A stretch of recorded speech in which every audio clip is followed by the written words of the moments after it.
បាទជំរាបសួរពុកម៉ែបងប្អូនទាំងអស់គ្នាថ្ងៃនេះខ្ញុំខាងធម្មជាតិបៃតងវិលមកជួបបងប្អូនពុកម៉ែម្ដងទៀតតាមការណាត់នៅក្នុងវីដេអូវគ្គ2ដែលខ្ញុំបាននិយាយថាទោះជាបងប្អូនពុកម៉ែទំនាក់ទំនងទិញជីថ្នាំពីខាងខ្ញុំយកទៅប្រើប្រាស់ដោយខ្លួនឯងដោយមិនទាន់បានឃើញនៅដំណាំចន្ទីឬមួយភូមិសាស្ត្រនិងសន្តានដីពុកម៉ែបងប្អូននៅទីកន្លែងនោះទេគឺខ្ញុំបាទមិនលក់ជូនឡើយអញ្ចឹងនៅក្នុងប្រធានបទនៅក្នុងថ្ងៃនេះគឺខ្ញុំនឹងលើកយកនៅចំណុចទី2មុននឹងយើងបាញ់ថ្នាំឬផ្ដល់ជីបំពន់ទៅលើដំណាំចន្ទីរបស់បងប្អូនពុកម៉ែគឺយើងត្រូវស្គាល់អំពីទីតាំងភូមិសាស្ត្រនិងសន្តានដីនិងប្រភេទដីនៅទីកន្លែងចំការរបស់បងប្អូនពុកម៉ែជាមុនសិនពីព្រោះអីសន្តានដីហើយនឹងប្រភេទដីគឺការប្រើប្រាស់ថ្នាំគឺវាមានលក្ខណៈខុសៗគ្នាទៅតាមតម្រូវការនៃដំណាំចន្ទីពូជ M23 ឬដំណាំចន្ទីពូជផ្សេងទៀតដូចនេះការផ្ដល់ជីបំពន់ទៅលើដំណាំចន្ទីគឺយើងត្រូវផ្ដោតសំខាន់បំផុតនោះគឺឲ្យស្គាល់ពូជឲ្យច្បាស់នៅក្នុងវីដេអូឃ្លីបទី3គឺខ្ញុំបាននិយាយរួចរាល់ហើយនិងបកស្រាយពន្យល់រួចអស់ហើយអញ្ចឹងនៅក្នុងឃ្លីបវីដេអូភាគ4នេះគឺខ្ញុំនឹងបកស្រាយអំពីសន្តានដីនិងភូមិសាស្ត្រអញ្ចឹងបើបងប្អូនពុកម៉ែទាំងអស់គ្នាបានស្គាល់អំពីសន្តានដីនិងភូមិសាស្ត្រនៅក្នុងចំការរបស់បងប្អូនពុកម៉ែនោះបងប្អូនពុកម៉ែប្រើប្រាស់ថ្នាំនិងចំគោលដៅចំណេញទាំងថវិកាចំណេញទាំងទិន្នផលបានច្រើនចំណែកឯកត្តាភូមិសាស្ត្រហើយនៅសន្តានដីតើកត្តាភូមិសាស្ត្រនៅទីកន្លែងនោះវាមានភាពអំណោយផលដល់ពូជដំណាំចន្ទីដែលបងប្អូនដាំនៅទីកន្លែងនោះអត់រីឯកត្តាសន្តានដីយើងត្រូវបែងចែកជាសន្តានដីប្រភេទដីជួរភ្នំនិងសន្តានដីខ្ពង់រាបនិងវាលទំនាបចំណែកឯដីនៅតំបន់ជួរភ្នំជាដីដែលឆាប់ស្រស់ទឹកដាច់សំណើមលឿនជាងដីដែលនៅតាមខ្ពង់រាបនិងវាលទំនាបហើយការថែទាំក៏បានលឿនជាងដីដែលនៅខ្ពង់រាបនិងវាលទំនាបដែរហើយការប្រើប្រាស់ថ្នាំប្រើប្រាស់ជីគោខុសៗគ្នាមិនដូចគ្នាដែរទៅតាមពូជនីមួយៗនិងទៅតាមកត្តាភូមិសាស្ត្រសន្តានដីដែរចំណែកឯប្រភេទដីយើងត្រូវបែងចែកចេញជាប្រភេទដីក្រហមដីខ្សាច់និងដីលបាយខ្សាច់ហើយនឹងកម្រិត pH របស់ដីទៀតអញ្ចឹងខ្ញុំនិយាយអំពីប្រភេទដីក្រហមជាប្រភេទដីដែលសម្បូរទៅដោយសារធាតុរ៉ែនិងសារធាតុចិញ្ចឹមអញ្ចឹងដីក្រហមនេះរុក្ខជាតិត្រូវការជីថ្នាំប្រភេទគីមីតិចតួចជាងប្រភេទដីខ្សាច់និងដីលបាយខ្សាច់ប៉ុន្តែក៏វាត្រូវការប្រភេទជីសរីរាង្គនិងជីធម្មជាតិច្រើនដែរដើម្បីបង្កើននៅអតិសកុមប្រាណនិងអាហារបំពន់ទៅឲ្យដំណាំចន្ទីពីព្រោះអីចន្ទីពូជ M23 នេះគឺវាត្រូវការសារធាតុចិញ្ចឹមច្រើនជាងពូជដទៃទៀតចំណែកឯដីខ្សាច់ឬដីលបាយខ្សាច់ជាប្រភេទដីដែលច្រោះជីជាតិនិងច្រោះជាតិទឹកលឿនជាងប្រភេទដីក្រហមអញ្ចឹងដីនេះជាប្រភេទដីរឹងតាមតំបន់ខ្លះជាដីរឹងអញ្ចឹងធ្វើឲ្យរុក្ខជាតិពិបាកស្រូបយកសារធាតុចិញ្ចឹមមែនតើអញ្ចឹងប្រភេទដីនេះគឺវាត្រូវការសារធាតុជីគីមីច្រើនជាងប្រភេទដីក្រហមប៉ុន្តែមិនមែនច្រើនទាំងដុំក្នុងពេលតែមួយទេគឺច្រើនលើកប្រើលក្ខណៈស្រាលតែច្រើនលើកច្រើនដងហើយគួរត្រូវព្យាយាមប្រើជីសារធាតុគីមីប្រភេទជីសរីរាង្គនិងជីធម្មជាតិឲ្យបានច្រើនជាងប្រភេទដីក្រហមដែររីឯចំណុចស្លាប់រស់របស់អ្នកបច្ចេកទេសនិងអ្នកដែលធ្វើចំការឲ្យបានជោគជ័យនោះគឺត្រូវស្គាល់នៅកម្រិត pH ឲ្យបានច្បាស់នៅក្នុងដីរបស់ចំការរបស់បងប្អូនពុកម៉ែព្រោះឯដំណាំចន្ទីពូជ M23 គឺវាត្រូវការ pH នៅចន្លោះពី 5.5 ទៅ 6.5 រីឯពូជផ្សេងទៀតគឺវាតម្រូវ pH ផ្សេងគ្នាអញ្ចឹងខ្ញុំលើកយកតែពូជ M23 ទេដោយសារនៅប្រទេសយើង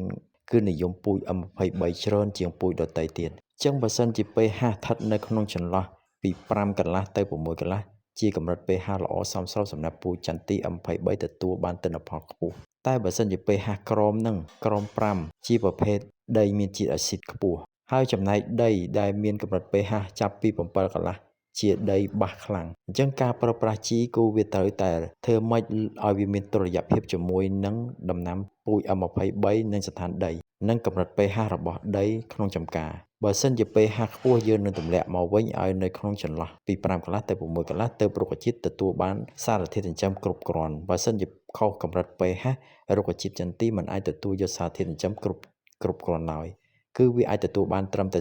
30-40% តែប៉ុណ្ណោះខុសសល់ពីនឹងគឺវានឹងបាត់បង់ចោលហើយដីដែលមានកម្រិត pH ខ្ពស់ចាប់ពី7ឡើងទៅគឺជាដី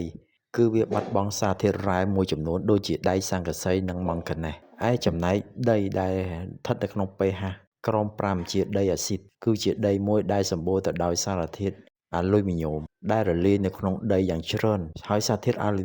លុយមីញ៉ូមនេះវានឹងបញ្ចេញនូវសារធាតុពុលធ្វើឲ្យដីរឹងធ្វើឲ្យឫសរុក្ខជាតិ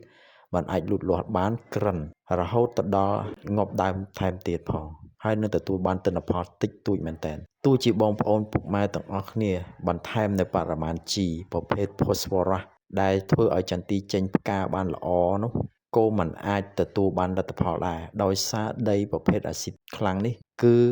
សារធាតុ phosphorus នេះគឺវានឹងចាប់តោងជាប់ជាមួយនឹងអាស៊ីតដែលនៅក្នុងដីទោះជាបងប្អូនថែមបរិមាណច្រើនយ៉ាងណាក៏គ្មានប្រសិទ្ធភាពដែរដូច្នេះសូមបងប្អូនមុននឹងប្រើប្រាស់ជីសូមបងប្អូនពិនិត្យ pH ដីឲ្យបានច្រើនជៀសវាងនឹងការប្រើប្រាស់ជីខុសគោលដៅចំណាយលុយឥតប្រយោជន៍និងបាត់បង់ថវិកាច្រើនធ្លាក់ទិន្នផល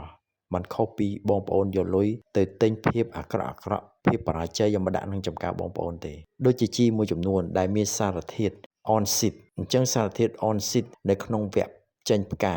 គេមានលាយសារធាតុអនស៊ីតអញ្ចឹងវគ្គចេញផ្កាត្រូវការ phosphorus ខ្ពស់អញ្ចឹង phosphorus ខ្ពស់បើសិនជាជីនឹងលាយជាមួយនឹងអនស៊ីតអញ្ចឹងអា phosphorus នឹងបូកជាមួយនឹងអនស៊ីតវាជាប្រភេទ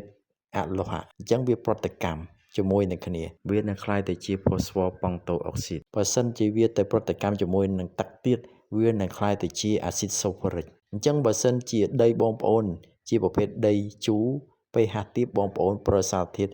ជំនួយផ្កានេះដែលជាប្រភេទ G នេះគឺនឹងអាចធ្វើឲ្យដីបងប្អូនមានអាស៊ីតកាន់តែខ្លះធ្វើឲ្យផ្កាកាន់តែក្រៀមស្រួយគ្មានកម្លាំងនិងធ្លាក់ទិន្នផលតែបើសិនជា G ថ្នាំដែលមានលាយនៅកាល់ស្យូមអនស៊ីតម៉ាញ៉េស្យូមអនស៊ីតប៉ូតាស្យូមអនស៊ីតដីនេះ G ប្រភេទនេះគឺវាស័ក្តិសមជាមួយនឹងប្រភេទដី pH ទាបដែលសម្បូរដោយអាស៊ីតខ្ពស់គឺវាស័ក្តិសមអញ្ចឹងមុននឹងបងប្អូនប្រើប្រាស់សារធាតុថ្នាំ